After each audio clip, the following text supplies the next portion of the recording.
আসসালামু আলাইকুম প্রিয় ভিউয়ার্স। বাংলাদেশি অনুপ্রবেশকারীরা ভারতে কি করছে? ৭১ পত্রিকার টপ নিউজের সঙ্গে আছি আমি সাংবাদিক রহমত।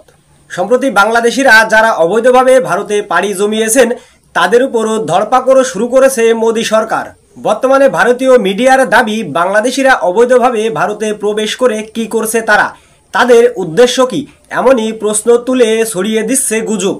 এ বিষয়ে ৭১ পত্রিকার এক অনুসন্ধানে জানা যায়, বাংলাদেশি নাগরিকরা কাজের খোঁজে ভারতে পাড়ি জমাচ্ছেন। কেউ কেউ আবার কাজের ফাঁকে দেশেও ফিরে আসছেন। কেন যাচ্ছে ভারতে, এমন প্রশ্নে জর্জরিত দেশ। তবে মাথা ব্যথা নেই রাজনৈতিক দলের। তিনারা রাজনৈতিকের রাজা, বাকিরা সবাই ভেসে আসা প্রজা। এই হচ্ছে বাংলাদেশের রাজনীতি। বর্তমানে বাংলাদেশের নাগরিকদের সঙ্গে ভারতীয় এবং মিয়ানমারের রোহিঙ্গাদের বিভিন্ন রাজ্য থেকে ধরে এনে বাংলাদেশ সীমান্তে পুশিন করছে। এটা বাংলাদেশের জন্য উদ্বেগ। বাংলা ভাগের পর কেটে গেছে ৭৬ বছর, তারপরেও কেন বাংলাদেশে কর্মসংস্থান সৃষ্টি করতে পারেনি রাজনৈতিক দলগুলো? এসব প্রশ্ন করারও কেউ নেই, আর উত্তর দেওয়ারও কেউ নাই। পাক ভারত যুদ্ধ পরবর্তী ভারত বাংলাদেশের উপর আগ্রাসন চালাচ্ছে। পানি ছেড়ে আগ্রাসন, জোর করে বিদেশি নাগরিকদের বাংলাদেশে পুশিন করে আগ্রাসন চালাচ্ছে।